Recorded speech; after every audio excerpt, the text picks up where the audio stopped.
All right, I'd like to call the City Council caucus meeting to order. If the clerk would read item number 1. Item number 1, under original consideration, an ordinance accepting the proposed 2014 operating and capital budget, introduced only with a resolution calling for a public hearing on the above proposed ordinance on October 15th, 2013. This was discussed in committee without objection on consent. Item number 2. Item number 2, a resolution accepting the transfer of title to properties located at 18 Ingersoll Avenue and 1664 Foster Avenue. Discussed in committee without objection on consent. Item number 3. Item number 3, a resolution accepting title to 7 properties from Sura. Also discussed in committee without objection on consent. Item number 4. Item number 4, a resolution accepting a grant from the Department of Homeland Security. Discussed in Public Safety Committee without objection on consent. Item number 5. Item number 5, a resolution appointing Madelyn Thorne to the Upper Union Street Business Improvement District Bid Board. Also discussed in committee without objection on consent. Item number 6. Item number 6, a resolution approving the sale of city signs to the Downtown Schenectady Improvement Corporation. This was discussed in committee without objection on consent. Item number 7. Item number 7, a resolution authorizing the settlement of a claim by Lindsay McKeam. Discussed in the Claims Committee without objection on consent. Item number 8. Item number 8, a resolution authorizing the settlement of a lawsuit concerning 219 Front Street. Also discussed in Claims Committee without objection on consent. Item number 9. Item number 9, a resolution authorizing the settlement of a claim by Adirondack Insurance Company as subrogate of Najir Ahmad. Also discussed in Claims without objection on consent. Item number 10. Item number 10, a resolution authorizing the settlement of a claim by Mildred White. Also discussed in Claims Committee without objection on consent. Item number 11. Item number 11, a resolution authorizing the settlement of a tax certiorari concerning several properties owned by Broadview Associates. Also discussed in Claims without objection on consent. Item number 12. Item number 12, a resolution settling a claim by Nicole Wood. Again, discussed in the Claims Committee without objection on consent. Item number 13. Item number 13, a resolution settling a claim by Francine Laflamme. Again, discussed in Claims Committee without objection on consent. Item number 14. Item number 14, a resolution settling a claim by Weiss et al. Also discussed in Claims without objection on consent. Item number 15. Item number 15, a resolution recognizing Spinal Bifida Awareness Month. All right, this one we will take out of order. Ms. Perazzo will present that. Okay, item number 16. Oh, excuse me. Item number 16 we are holding for 2 weeks. And then we have one new item, item number 17.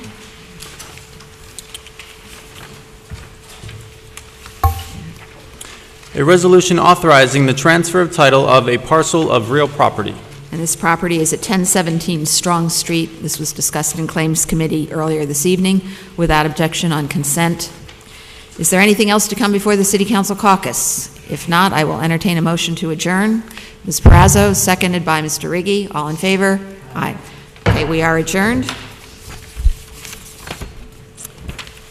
All right, I will now call the City Council meeting to order for September 23rd, 2013, and ask that everyone rise for the invocation by Reverend Alan Kinney from Eastern Parkway United Methodist Church.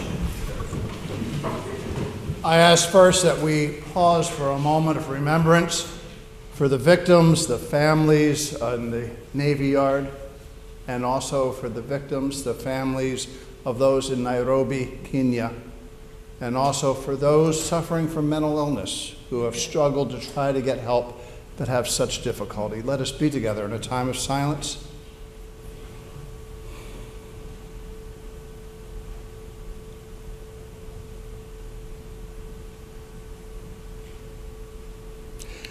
Creator of all, who is called by so many different names, be it Allah or Elohim, Yahweh or God, we come before you this evening.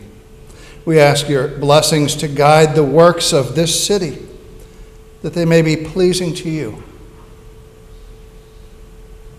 Guide our thoughts.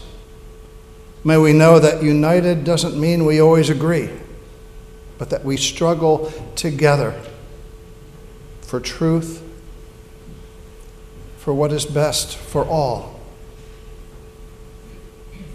Keep us mindful of those most in need, those who are hungry, those who are homeless, as we move forward together as a people. And this I ask in all that is holy. Amen.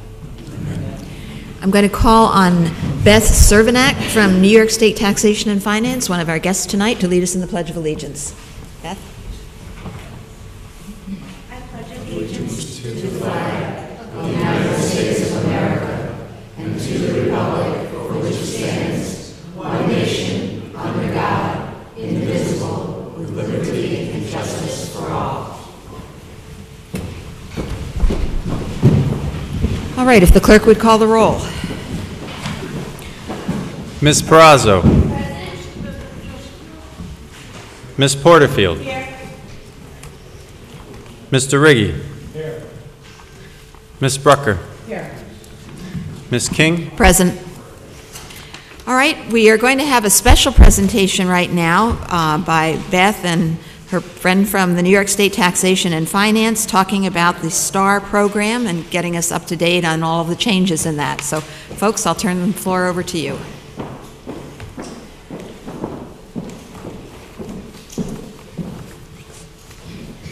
Good evening. I want to thank the council for letting us speak today on our presentation today. My name is Beth Cervenak. My colleague's name is Allison Dooley, and we're both from the Division of Real Property Tax Services of the Department of Taxation and Finance, New York State. We have a brief presentation, hopefully about 10 minutes, to introduce you to the new Basic STAR registration initiative that the Department of Taxation and Finance is implementing this year for school tax STAR benefit for the 2014 school taxes, which will be next fall. Whoops. So we want to explain. You're already on 5. You got to go back to. Okay. So just to give you, and I'm sorry that I have to kind of like try to. If I turn my back to you, I'm very sorry. But just to give you an overview of the program, there was new legislation enacted as part of Real Property Tax Law 425, which requires all homeowners who are presently receiving a basic STAR exemption to register with the Department of Tax and Finance in order to receive the exemption in years 2014 and going forward. So this is something new. What we're doing is we're taking the 2.6 million current recipients of the basic STAR off of the off of the assessment rolls, and we're sending letters to those people. We're reaching out statewide and asking them to register their STAR exemption with the Department of Tax and Finance.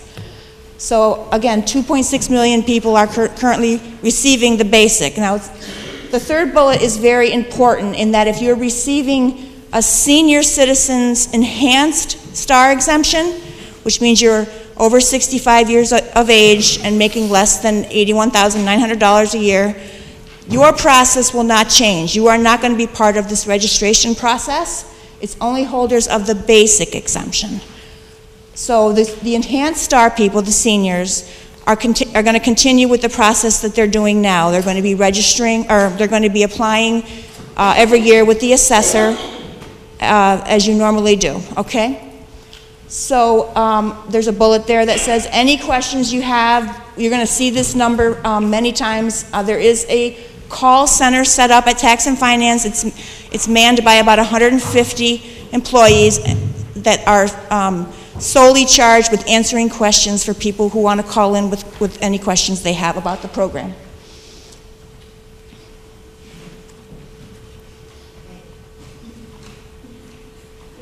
All right, you're fired. You're going down. Okay. So the purpose of this registration process is to ensure that the benefits provided by the state paying the STAR amount, which is $2.6 billion annually, that they go to only qualified homeowners. And that we are intending to eliminate either intentional fraud or unintentional duplicate exemptions being passed out. So there was not really any kind of auditing process. The STAR program has been in effect for about 15 years, and there was really no audit process before. So we're just trying to make sure that the people that are entitled to the exemption get the exemption, and that people that are getting a double benefit or a fraudulent benefit, that is going to be corrected. So again, we take the 2013 assessment rolls, and anyone having a current basic exemption, we generate a letter with a unique STAR code on it, and we mail those statewide in batch. I believe the western part of the state and the central part of the state got their letters first. In the Capital District, I think the letters went out the week before Labor Day. So everyone in Schenectady County should have received their letter, okay? That started in mid-August. The letter gives you your unique STAR code, and it explains how you are to register. It is our hope that the vast majority of people will go online to the Tax and Finance webpage and register over the internet. We've been getting some feedback that process is pretty simple. People are able to do it, and they are not having too many difficulties. Again, but there is that call center line that you can call if you have any questions, or if you need help registering, you can call and say, I need help registering and if you have your letter and your information, someone on the phone will do your registration for you. Okay, so there's the www.tax.ny.gov is the web page. Right in there, there's a big button that says Register for STAR on the right-hand side. That's where you would go in to register.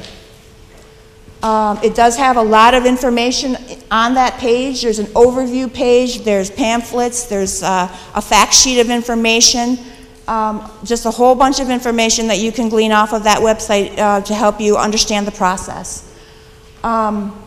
Once you're in the actual registration, you would just enter your STAR code, and the website displays your property address information for you to confirm.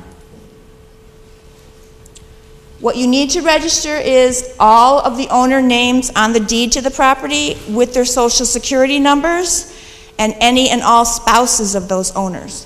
So you are going to have ahead of time all the names of the owners, their social security numbers, and their spouses' information in order to register.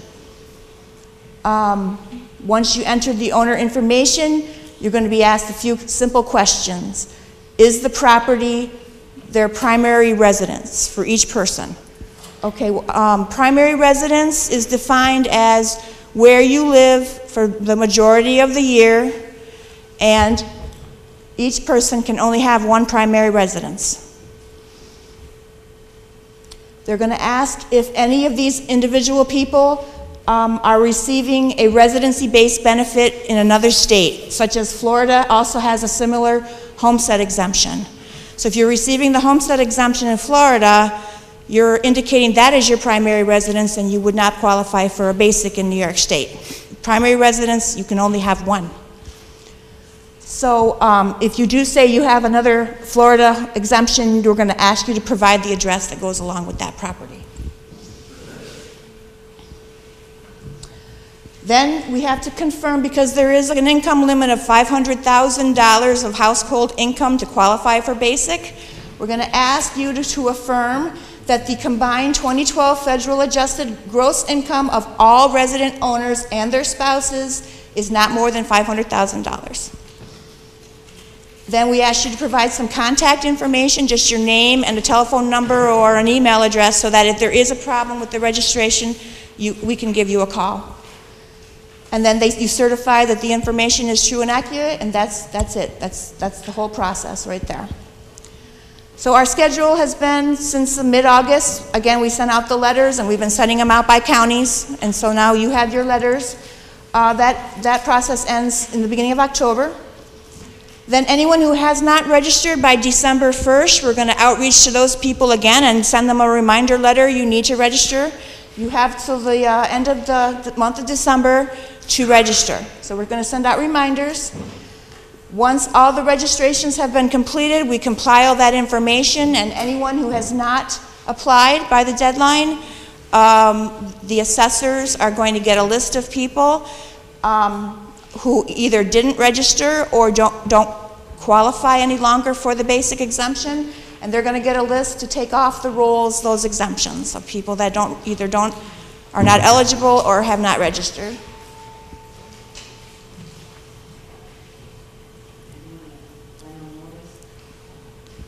There will be an appeals process. If your exemption is removed, we will send you a notice, and you can appeal to the Department of Tax and Finance.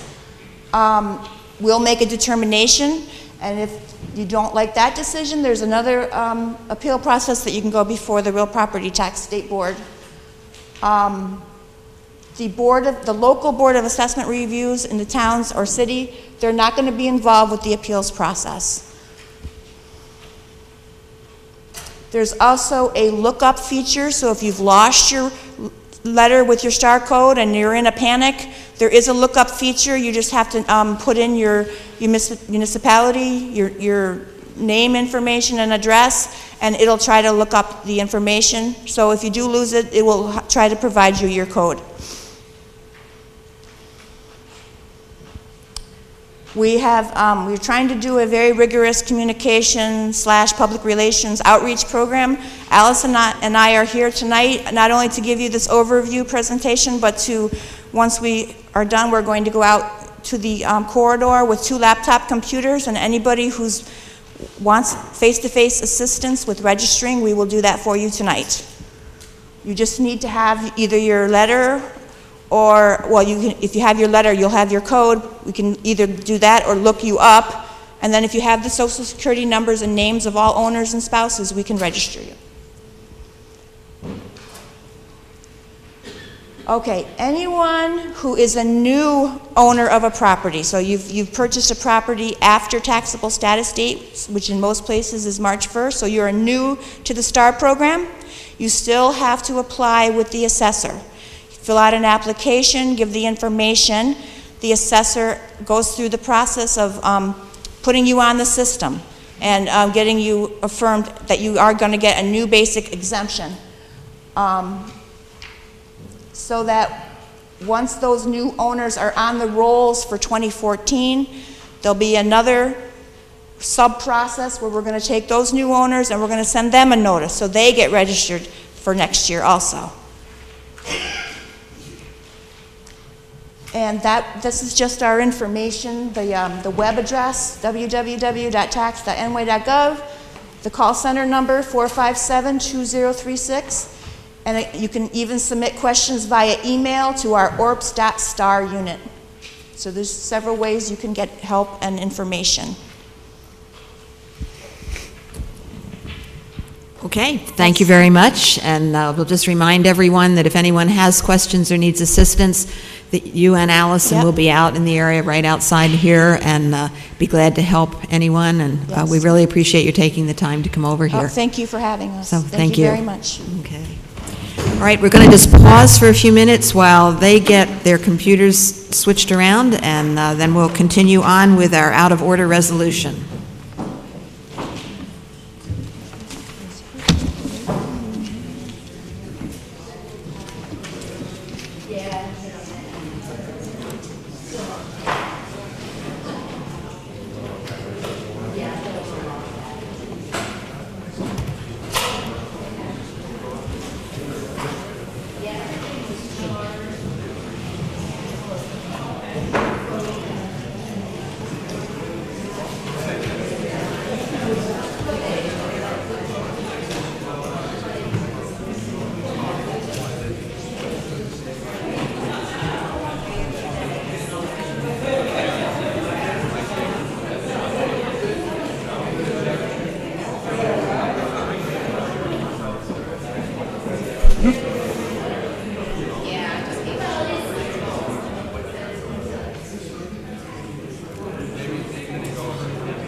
All right, I'd like to reconvene here, and we'll move ahead with the out-of-order resolution. Ms. Perazzo?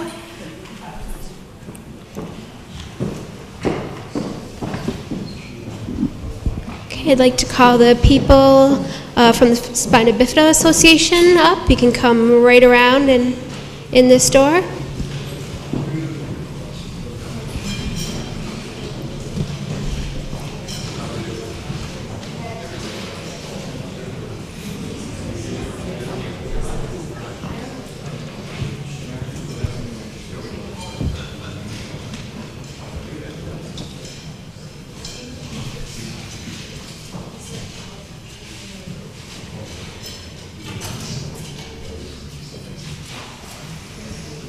Folks, I'm going to actually have you face this way so we make sure we get you on camera. Madam President? You have the floor. Thank you. This is a resolution recognizing October as Spina Bifida Awareness Month.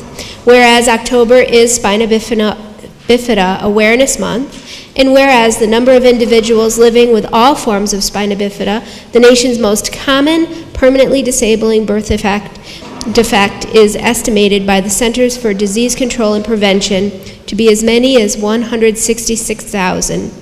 And whereas an additional 1,500 babies are born each year with spina bifida, and whereas there are 65 million women of childbearing age in the United States, all of whom are potentially at risk of having a pregnancy affected by spina bifida, and whereas spina bifida is a complicated condition adversely impacting virtually every organ system and requiring multiple clinical specialists to provide lifelong quality medical and psychosocial care, and whereas the risk of spina bifida can be reduced with the proper nutrition, now therefore be it resolved that the month of October 2013 be recognized as Spina Bifida Awareness Month in the city of Schenectady, and that the mayor and the city council join together supporting the goals and ideals of spina bifida awareness programs, recognizing the importance of increasing access to health care for individuals with disabilities, including those with spina bifida,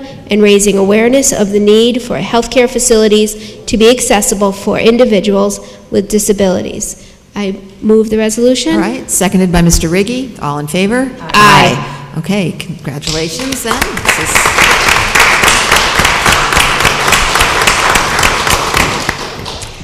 On behalf of the Spina Bifida Association, I'm Karen Wentworth. I'm the Executive Director, and we have a number of consumers who have joined me tonight. Thank you so much for this resolution and for helping us to bring awareness to the citizens of Schenectady about spina bifida and prevention and services that are available, support services. So we very much appreciate it. I've brought some information that I'm going to leave with you that would, perhaps help to know more what our organization is about. Thank you so much. Okay. Thank you. Does anybody else want to speak?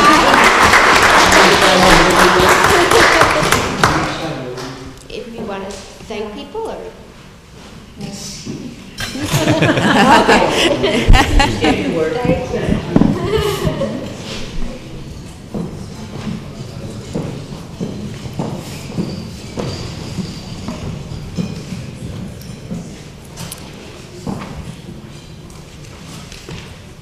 All right, we have no public hearings tonight, so we'll move on to approval of the minutes. I will entertain a motion to approve the minutes. Okay, Ms. Porterfield, seconded by Mrs. Brecker. All in favor? Aye. Communications and petitions. Communications presented to the City Council for Monday, September 23rd, 2013. Under official, from the mayor, a list of appointments dated September 23rd, 2013. Under general, there are none. Under petitions, there are none. Okay, thank you. Are there any committee reports? Okay, nope. All right. I have no one signed up for privilege of the floor related to the legislative agenda, so I will entertain a motion to approve the legislative agenda. Okay, Mrs. Brecker, seconded by Ms. Perazzo. All in favor? Aye. Okay, and then we'll move on to privilege of the floor regarding general city business. I have 12 people who have signed up. We're going to start with Lori Robinson.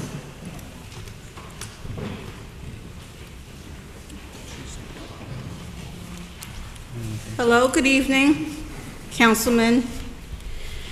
I'm up here because I want to talk about how it's hard for people in the community of Schenectady to get the jobs here in Schenectady, to be able to qualify for jobs and to be able to work on jobs and to keep jobs and maintain jobs. Oftentimes, there's a lot of outsource of people come from other communities, other counties for jobs out here, and which limits people that live here in the county to be able to ascertain and obtain these jobs here, or to know where the jobs are, or to even apply for jobs if they have disabilities or certain criteria, or if they've been incarcerated. So we often have to go, we're told to go outside of our county to try to get jobs, which helps limits people that don't have maybe transportation to do that, or they can't afford to do that. So I just suggest that we need to work harder at helping these people to be able to feed their families. Thank you. Thank you. Kevin Chairs.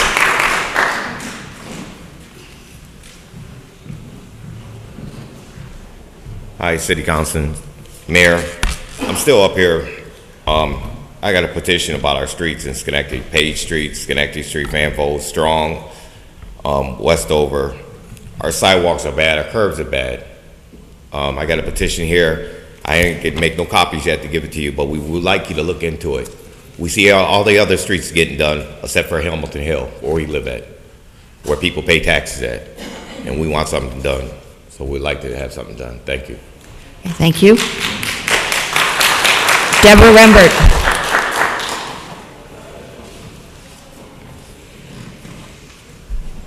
Good evening, Mayor, City Council members. I wanted to say that I attended a meeting on the poverty in which was very informative. One of the facts that was brought out is the welfare for the rich. I wonder how is their program run, because the poor are treated unfairly. If the poor try to better themselves, they are cut off immediately from social services and are told they have to file an Article 78 when they protest and are angry at the fact that they've been shut out of whatever the assistance that they feel that they were supposed to have been getting. No one understands how to file an Article 78. There are no lawyers who will file for free. This needs to be addressed. I also want to mention the fact that the meeting for the stamp program was well attended. The discussions was the landlord's lease, where our group wasn't invited to help make any decisions that included both tenants and landlords. We hope this will change, because tenants have a stake in the housing because of their payments for the rent. One of the members, as do all members, have a problem with being asked about credit card. What a lot of the issues that the landlords had on their lease that I put in the newspaper, they were talking about getting tenants to give them their credit card information, saying that if anybody damaged their properties, that they would have this information. I think that's very unfair to the tenants. I think the barbecue issue that they also addressed was very unfair to the tenants. I think the fact that if the landlords do not have the properties are prepared for the tenant to move in, let's say hypothetically the tenant is to move in, let's say October the 1st, and the landlord says, well, it's not ready. even though the landlord told them that the apartment would be ready on the 1st. They say, you're not going to get your money back because you made an agreement with the landlord and the landlord doesn't have the property ready, so they're not going to give you your money back. I don't think that's fair. And it's a lot of things that the landlords were talking about in the paper that are very unfair, like the barbecuing. For instance, I think that if you're going to have barbecue, we should be able to talk to the fire marshal and find out exactly how much footage should be away from the house so that these people can also enjoy the property that they're helping the landlord to pay for. That they should be allowed to have barbecue on the property, but at a distance that would not harm the property. I agree that they should not be able to harm the property. I'm not in favor of anybody harming anything, but they should be able to enjoy where they live. And they had several other issues that they addressed. They didn't invite me, and I could have helped to shine some light on what they were saying. I could have helped them to recognize the tenant's perspective. And if we're going to work together, which I was hoping we were, we need to talk. We need to come together. I would like to see that happen. Okay. Thank you. Thank you. Marv Isaacs.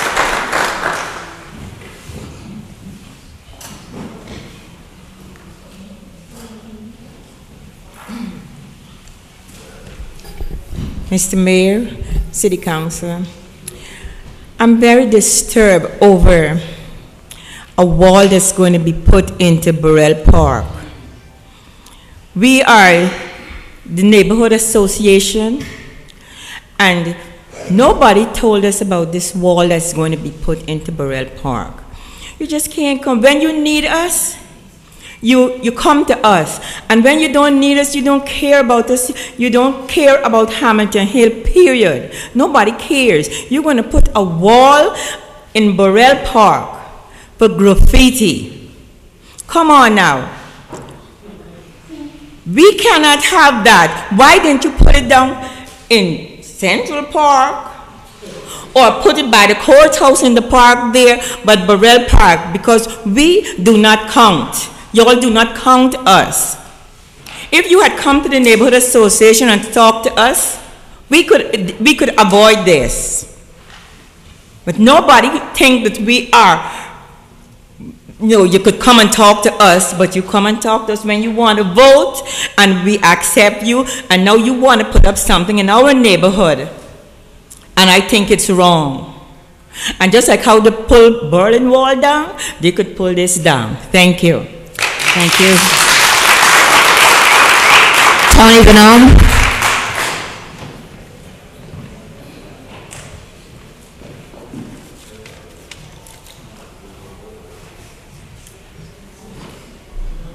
Tony Bonhomme, Bellevue. I was mulling over this. It seems like there are just a few people that come up, and people on the other side over here think that we're always complaining. I mean, I do complain a lot, but I also compliment a lot too. And people stop me downtown or wherever I go. Geez, you should tell the council this, you should tell the council. I says, you go down and tell them. I says, we're always complaining, and we're the bad guys. There's a few of us here that are considered bad guys. But what I want to complain about tonight, I'm sorry, but you people say things are happening good in Schenectady. Fine. But when you read in the paper that people are losing their homes, they're paying their taxes, they're losing their homes. People they want to give a raise to someone, it's not qualified. I mean, I hear it from people outside the city. I mean, there's people I go, Albany, wherever they go, what in God's name is happening in the city? I says, that's the way it's run. I said, there's nothing I can do about it. And another thing too is, I didn't attend last meeting. I was at the Schenectady High School athletic dinner, and I watched the replay on it, and it was mentioned, I don't remember by whom, about litter of the city, cigarette butts and whatnot. And Friday I was helping out down at the Oktoberfest, and I had to go down to the bank to get some change down the corner of Barrett Street and Clinton Street and State Street. Let me tell you, from me to you on the sidewalk, there were so many cigarette butts that you couldn't believe. There's people on the side smoking. They're just sitting there smoking and going. They're all over the place there. You go up above, and that's it. And a friend of mine said that his grandchild and a friend, they went to the Proctors one night, and he told his daughter-in-law, he says, "You're going to let them go?" She says, "Yeah, they're old enough to go." He says, "They're going to call me, and I'm going to pick them up." Well, after the movie, they got out. They called. They were waiting out in front. 4 or 5 panhandlers over there trying to bum money off these kids. I mean, they're 16 years old. They were scared. I mean, I complain, yes, but something's got to be done. Thank you. Thank you. Harry Brand.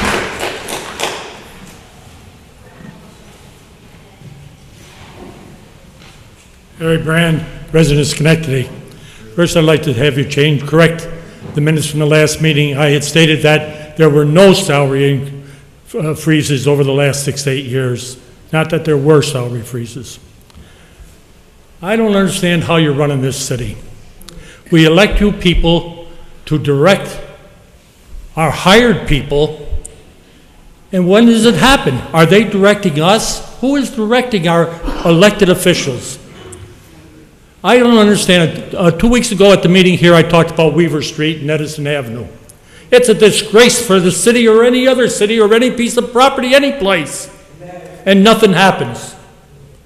What do we come down here and talk to you people for? You don't listen. You don't give any response. It's a waste of time. Except that we get it off our chest. I don't understand how you can pay people $20,000, $10,000, give Mr. Nicholisi want to give him $500,000. These people haven't proven themselves to the city. They haven't been on the job. Before you give them a salary increase as soon as they're on the job?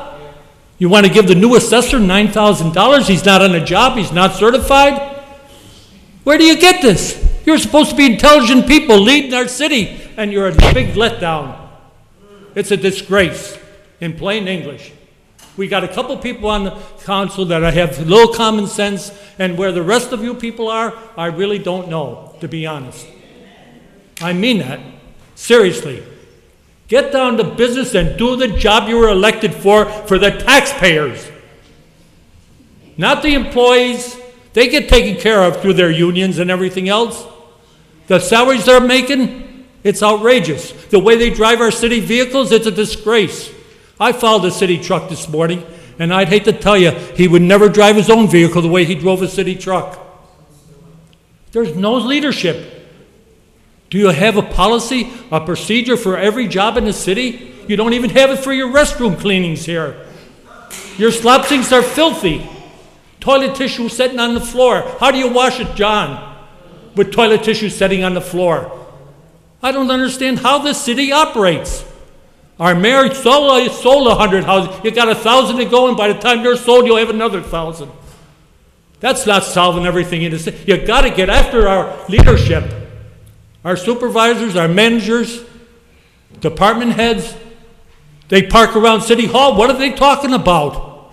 You can't find a parking place here during the day. 6, 8 city vehicles. The mayor doesn't have the authority to tell them to walk from the parking lot. Or he doesn't care, he doesn't do anything about it. What's going on here? What's going on? Come clean with us. Stop taking care of friends and this and that and buttering these people up. In the post office, in the banks, in the little stores, Stewart's and so forth, all around the city. Any time of the day. Aren't they hired to work? What are they hired for? Mr. Brand, I need you to summarize. It's a shame. Thank you very much. Thank you. Mohammed Hafez.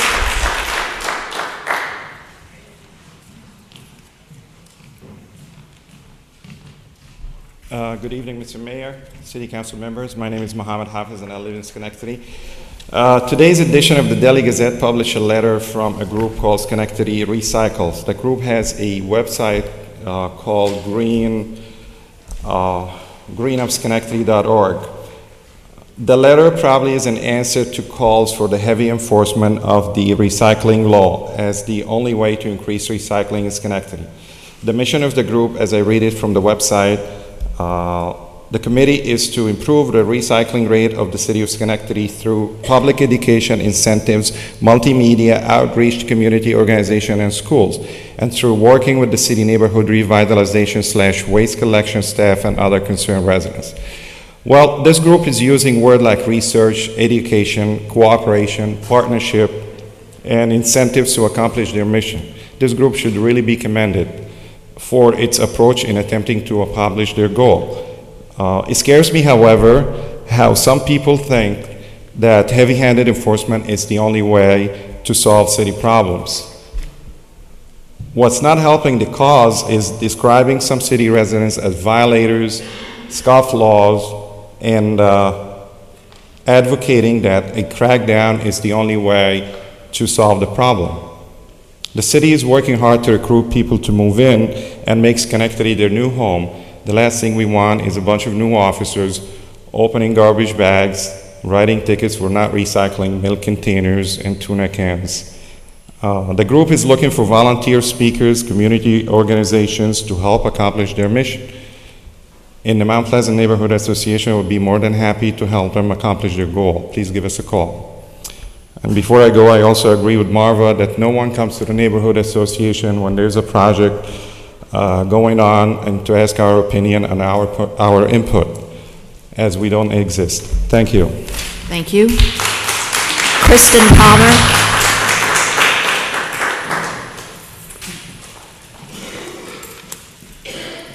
Good evening, Mayor and City Council. I'm here to address the graffiti wall. I don't think that's a positive thing for Hamilton Hill for several reasons. You have gangs up there. Who's going to claim territory of this wall? Then there'll be fights about the wall. People be writing stuff that doesn't need to be there that's going to promote fights. I just think there's so many other things that Hamilton Hill needs, Jerry Perel Park needs. It needs more policing so that people can really go in the park. I just don't think that wall is something that we need. What's going to happen when the wall's full? We're going to have to clean it and then start all over? Or, you know, it's just a lot of unpositive things that'll go on with that wall, I think. Thank you. Thank you. Dawn Razor.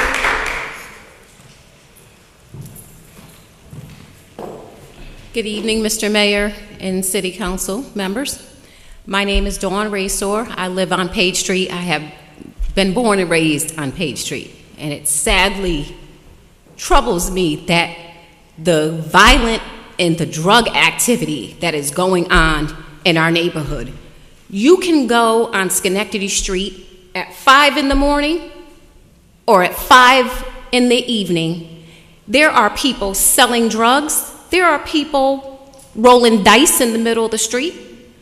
I've talked to a bunch of community leaders that said to me that Mr. Carney doesn't really want anything to do with it because, you know, they're just selling marijuana or weed. It's not big enough. It's not, you know, on his scale. But if it was in his neighborhood, it would be a priority. If I run one of them over, he would prosecute me because I'm tired at the end of a workday. I work hard. I pay my taxes. I own 2 houses on Page Street. My family owns multiple houses on Page Street. Is it fair that I have to come home and look at that every day? Is it fair that these kids in the community go into the store and on the top shelves are hookahs? I guess or whatever they're bongs to smoke weed out of. That's real nice. How many corner stores do we need in our community? These people aren't being fined.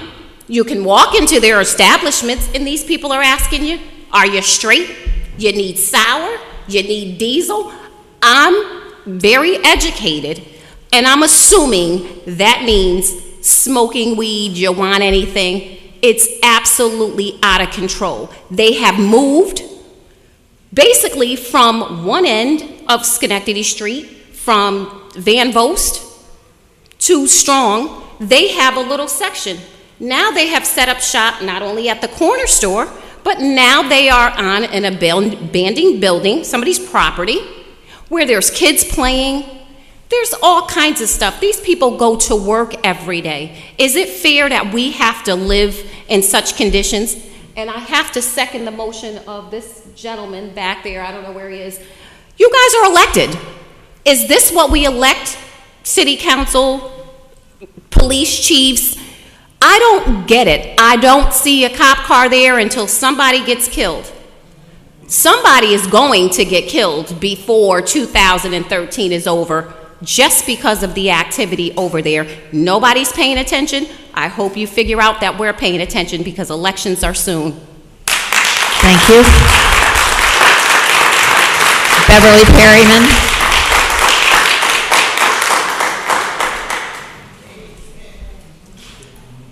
Good evening, my name is Beverly Perryman. I'm here to talk about the wall that you want to have in Jerry Burrell Park. I would like to know the reasoning of this wall. That is something that we don't need. That is something that we haven't asked for.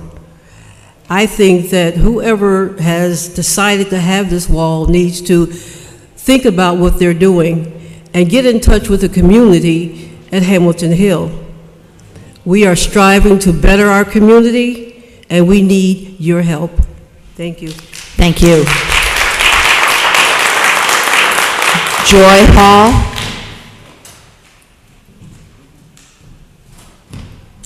I'm Joy Hall, Schenectady. It's very true that drug gangs are going on everywhere. Something has got to be done, and something better be done fast. But let me tell you, some of these streets, lower part of Liberty Street, is terrible. Landon Terrace is terrible too. Sidewalks, curbs need to be fixed before somebody gets hurt bad. Up Albany Street too. Everywhere. Roads, up Mount Pleasant. You go drive up there yourself, you'll see what I'm talking about. It's terrible. Bump and holes. A lot of streets need to be paved. And every boulevard should be done before the end of the year because this is way out of control. They've been working on this and seem like nothing's done. Something's got to be done. They got to get this street done because traffic coming up and down that street every day. Millard Street too. So it's got to be done. Thank you. Mary McLean.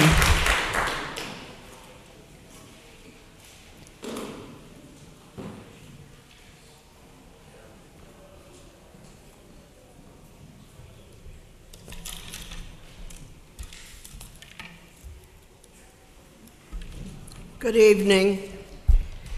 I want to say thank you to whoever cut the weeds that were growing on the deli store property located on the corner of Knott Street and Van Rankin Avenue. This past July, new sidewalks and raised beds were installed on the property, but the tall weeds around the light pole were left uncut.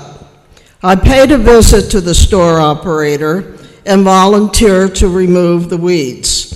The clerk refused my offer and told me the store owner would do it. It wasn't done until last week, almost 2 months after the initial repairs. For a property located along one of the main city arteries, the conditions on that corner were deplorable all summer. Another property that has been unkept all summer is the lot located beside Kump Garage on Broadway, another main city street. The weeds on that lot have been 4 feet high. High weeds are unsafe, breeding places for mosquitoes, and add nothing to a neighborhood's beautification goals. Lastly, in this room, council votes to spend taxpayers' money. In this room, council voted to pay high tax rates to American tax funding. Consequently, citizens are losing their homes. In this room, council voted for an 8-year county contract, which means reduced revenue for the city during the life of the contract.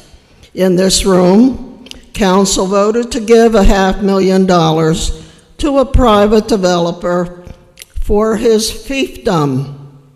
In return, an interesting old building will be destroyed.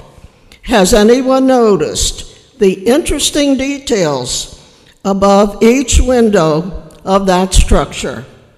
In this room, council voted to give the new assistant fire chief a $130,000 yearly salary, even though the commissioner could fill in when the chief is away. Now is the time to reverse the current voting pattern in this room. Vote to lower taxes and do less spending. Thank you. Thank you. I have no one else signed up to speak, so I'm going to declare this portion of the meeting closed. I know that I already spoke, but I didn't tell people when the meeting is. The meeting is the 16th of October at the Machasley Room at 6:30. Okay, thank you. All right. All right, please. In the future, I need you to sign up. So go ahead. I apologize. I came in late and I didn't get to sign up. Mr. Mayor, Madam President, City Council members, good evening.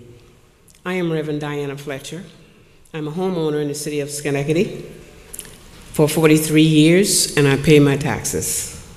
I'm here tonight to say no, and the threefold, no, no, no, to a graffiti board, a graffiti sign, a graffiti wall, or any of its likes to be placed in Jerry Burrell Park or on any other location in my neighborhood. Graffiti comes in various styles. We do not want a graffiti board in our neighborhood. I say no to, so to whoever like graffiti boards and wall, I say take it closer to home. We do not want an inscription or drawing made on some public surface in our neighborhood. Rather, it be on a rock or it be on the wall. Again, I give you threefold. No, no, no to the graffiti wall in my neighborhood. We are talking about the Hamilton Hill area, the Jerry Burrell Park, and the inner city of Schenectady and surrounding. Where I live, where I pay taxes, it does not fit. We don't need any negativity. Thank you. Thank you, Reverend Fletcher.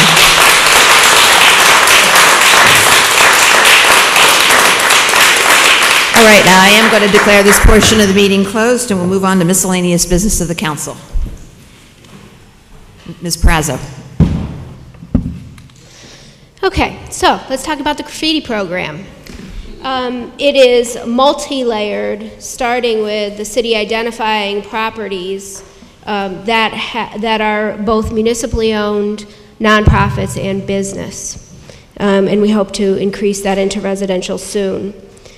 In looking at the files that are placed in the 4 different districts, one stands out clearly and strongly, and unfortunately that's the Hamilton Hill area, and I'll get back to that in a minute.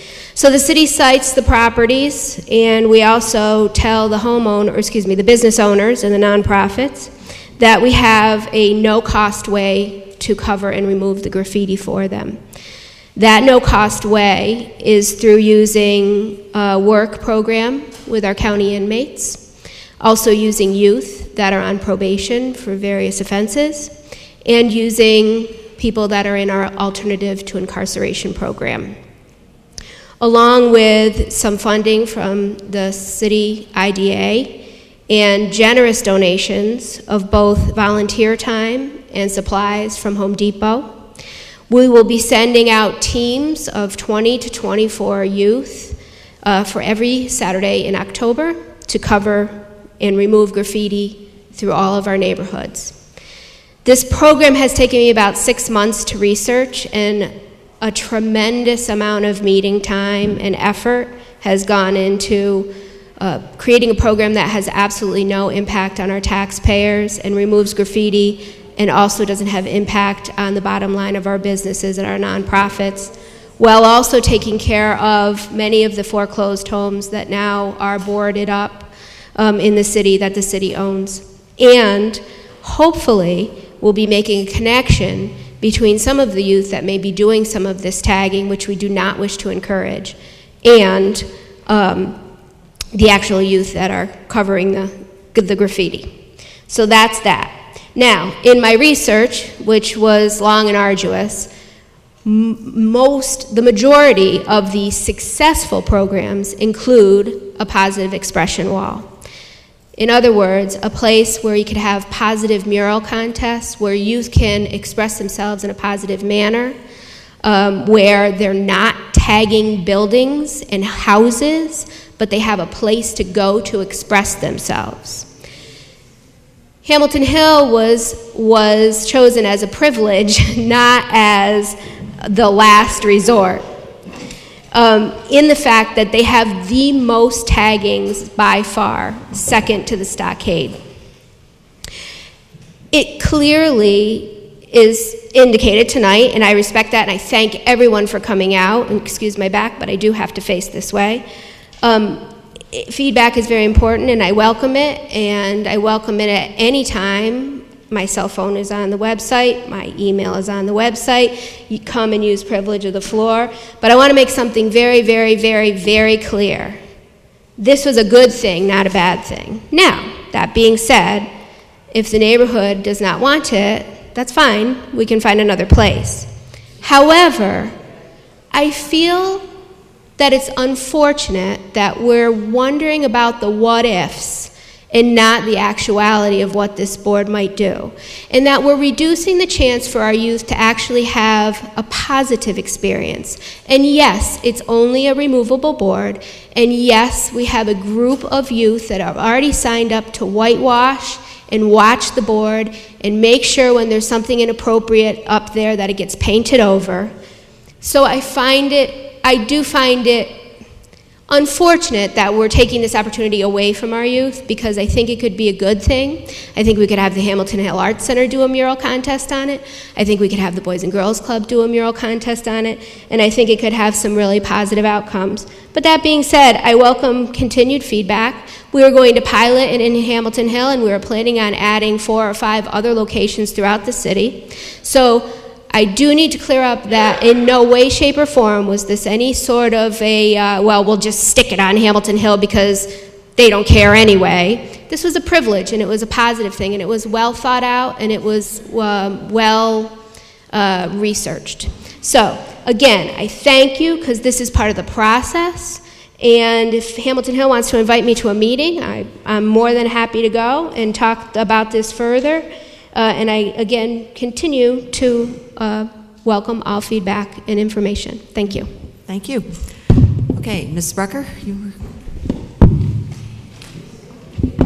Yes, thank you, Madam President. I've been asked by the Woodlawn Park Redevelopment Committee to extend an invitation not only to the councilor and certainly Mr. Mayor, I know that you're already going to be there, but to all the residents in the city of Schenectady, all the different neighborhood groups, to really come and take a look at the wonderful work that's been done in Woodlawn Park. Now, for many of us younger people in our 50s who do remember Woodlawn Park many years ago and Woodlawn Pool, I have to say, come up and take a look at it, because the transformation is really just beautiful. And I think it's a great example of what some other things can be done in other parks that have started to deteriorate, and what can be done with the community volunteers. But the upcoming groundbreaking and dedication ceremony to unveil the park's new area of reflection And the event will take place in the park at the intersection of Kings Road and Rickey Avenue this Sunday, September 29th at 11:30. And the Honorable Mary McCarthy will be presiding to unveil this new park amenity. It's really nice because this area of reflection will serve as kind of a solemn space for park goers to go and reflect on the significance of community volunteerism, so much of what we see right here in this room, and especially tonight. The space will feature a cherry tree, which is donated by Retree Schenectady, and 4 beautiful custom-made benches, which will encircle the new tree. Materials for the benches have been partially donated by Schenectady Home Depot, and each bench will commemorate a Schenectadian who has honorably served the Woodlawn community. So certainly the Woodlawn community, the Woodlawn Park Redevelopment Committee really hopes that you can join all of us on this exciting day as we celebrate the park's renaissance, and certainly those who have contributed greatly to the Woodlawn community. So please try and make it Sunday, September 29th, after church at 11:30. Love to see all of you there. Thank you. Thank you. Ms. Porterfield. Thank you. And I also want to talk about the graffiti wall, and as you might understand and might know, that I got a lot of phone calls regarding this. So, and people are probably saying, well, what do they want? Well, I'm glad you asked, because there have been a lot of requests from Hamilton Hill. We can go back as far as 2005. You know, I did Weed and Seed, so there were a lot of things that we were doing and requests that people were making about programs and things that were needed in the neighborhood. At one time, when I was on that side of the rail, we came with a number of resolutions about jobs, about different things that were needed in the neighborhood, about facades on Albany Street. Most recently, we've met with the city at our neighborhood association meeting with different department heads to say we would want a garbage can so we could clean up the corridor on Albany Street. There was recently a petition from Emmett Street about sidewalks. So there have been requests from the neighborhoods. We're currently working on an anti-litter program about things that are needed, because we understand that certain things go on in our neighborhood that don't happen in other neighborhoods, that people feel that they can come to the neighborhood and do things that aren't acceptable in other neighborhoods. So the feeling is to have something that would invite people to do that, would just add to that. We've heard people have either sent emails or have sent letters to the city council regarding the activity that already takes place in Jerry Burrell Park. So this just seems like another activity that people don't want. And as you heard people say, no one asked. So the question was asked to me, well, why weren't we asked? So folks are just saying, we just like to be included in the process. When we name parks in different areas, it comes to the city council and we discuss it. So the entire graffiti removal program is an excellent idea and one that is absolutely positively needed without question. The only part of the program that folks are saying that, we don't think the graffiti wall in our neighborhood is a good idea. And that's the only part, that and that only. And I think Marva articulated that, had that question been asked, and that this conversation would have taken place a little bit before that. So, people are just voicing their opinions, and there are very, very strong feelings about things, because we're really, we need to do some positive things, and we are doing some positive things in our neighborhood, and we want to continue to do that. So I received a number of phone calls, emails, and had lots of conversations with people. So I just needed to let folks know, yes, there's things we're doing, there's things that we have asked for, and this particular thing is is something that people don't feel would be beneficial to the people that live in and around Jerry Burrell Park in the neighborhood overall. And then I'd also just like to say congratulations to the YWCA for 125 years that they had their ribbon cutting today. And also, I'd like to invite everyone to the Day of the Girl March and Celebration, which is going to be held Friday, October 11th, from 4 to 5 p.m. Girls Incorporated is sponsoring this, and they'll be from SEFCU to City Hall, to the steps of City Hall. And they'll be speaking out about gender bias, shattering stereotypes, and ending injustice and demanding equality. So everyone's invited from 4 to 5 p.m. on Friday, October 11th, to the Day of the Girl March and Celebration. Thank you. Okay, thank you. Mr. Riggi? Thank you, Madam Chair. Again, I'll thank the people for coming out tonight and speaking, and Tony, you're not a complainer, Tony. I don't know what you're talking about, so it's welcome. I mean, that's where I started coming here, so it's good. So us people here, that some people think we don't listen, we do listen. So you come here and bring your problems here. That's a good thing for us to hear. Either we can hear it through phone calls, through emails, through coming to the rail. They're all good venues for you to tell us what the problems are and what you'd like to see the fixes to be. So I think it's a good thing.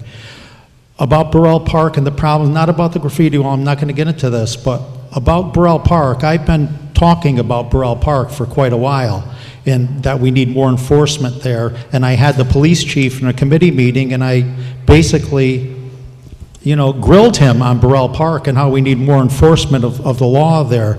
The stuff that's going on in there at night shouldn't be allowed. It is a park, and a park is for people to enjoy themselves and not for anything else. So I still feel that way, and I'd like to see some more police presence there when it's possible. I know they're doing the best they can, but I think we need maybe a concerted effort, maybe with the state police and maybe with the sheriff's department, and get something going there, a program to clean that place up once and for all, because the neighbors there do not deserve that to happen in their neighborhood. Anyhow, I'm going to make a announcement for the Bellevue Farmers Market. The Farmers Market fall hours, now there's only going to be 2 more Thursdays. It'll be September 26th, this coming Thursday, and the following Thursday, October 3rd, 3:30 till 6:30. They moved it up a half hour because, it's getting dark a little earlier. And October 3rd is going to be closing day with a fall festival, pumpkin painting, and entertainment by Joe Sinatra. And maybe he'll bring his cousin Frank with him too, I'm not sure. The Bellevue Neighborhood Garage Sale, October 5th, 9 a.m. till 5 p.m. That's a Saturday. Applications can be picked up at the Bellevue Farmers Market the next 2 Thursdays, Bellevue branch of the Key Bank, or call 346-8243 for information. Applications need to be in by September 26th. That's a pretty successful neighborhood garage sale, so anybody that's got stuff to sell, it's the place to go. And lastly, for their activities, their October 10th meeting, which is at 7 o'clock, in St. Paul's Episcopal Church on Fairview Avenue. It'll be a Meet the Candidates night, and that's important for everyone to come. That's open to the public, so it'll be a question-answer kind of forum, not quite a debate forum, but just a question-answer with certain questions and answers.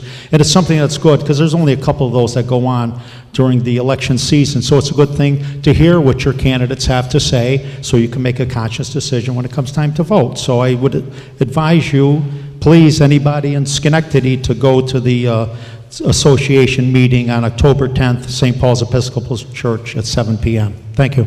Okay, thank you. Mr. Mayor. Thank you, Madam President.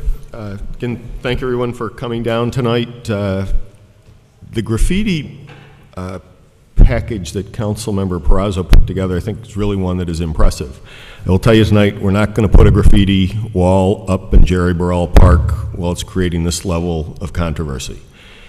Having said that, I would ask people to look at the positive aspects of it and to help work together as we bring the partners, not only in Hamilton Hill, but throughout the community together, where we're eliminating this area of what I'll call irritation, blight. And I look at some of the graffiti, there's some that are clearly, they're just malicious. They go out and they're solely geared to deface things and downgrade things. There are other ones who are quite artistic, have a lot of talent, and are just misapplied. And we don't really want either. We want people to respect other individuals' property. We want to do things that increase value in the community. And Councilmember Peraza has again put together a broad-based group of partners so that we can deal with this in a comprehensive manner. And it complements the other activities that we're doing. This weekend, Habitat for Humanity was out again, staff from the Golub Corporation, Ellis Medicine, Union College students. Some of the areas they've targeted a little bit in the north end, working to fix up properties, clean them up. We did our second annual housing fair here at City Hall on Sunday, brought in over 20 vendors from realtors, bankers, housing counselors, other entities who provide information and support for the housing market. And we want to do those positive things. And again, we all know we have a lot of problems. We want to work at them in an incremental manner. We're trying to do that. I've tried to do it since I've held this office, through our code enforcement, through our law department, where we're trying to improve things. We want to work with people. We want to try and make things better. And just on the other side, where say those positive things, we want to work with people, some people still put their interest above everybody else. We had a decision today in city court where one of the individuals on a Swan Street property would not comply. We had to take it to court, was tried, and Judge Blanchfield issued a sentence today where actually put the individual in jail for 7 days and fined him $50,000. And so that's part of the message I want to get out, where we want to work with people, we want people to come here, we want people to take pride in their property, but home ownership, there's a responsibility with it, and people have to live up to that. So I again thank everyone for coming down tonight. We're not looking to do things that divide the community or polarize things. We want to work together and build on the strengths of each of the neighborhoods, and look forward to that continued relationship with all the neighborhood groups as we try and make this community better. Okay, thank you. And I would just like to add, too, I commend Ms. Perazzo for her efforts with the graffiti program. And some of us have been trying to figure out how to address this for years, and we weren't getting very creative. So I think she's come up with a very nice comprehensive way to address some of the concerns. Also a reminder that this Saturday is the Stockade Walkabout. The Walkabout, which is a house tour in the Stockade, was actually discontinued for the last couple of years, and they finally reinstated it. And if the weather, as it looks right now, is as good as it is, it's just a wonderful way to walk around the old historic part of the city and enjoy some of the homes. So I encourage any of you who are interested to come on down. And with that, I will entertain a motion to adjourn. Okay, Mrs. Brucker, second by Ms. Porterfield. All in favor? Aye. We are adjourned.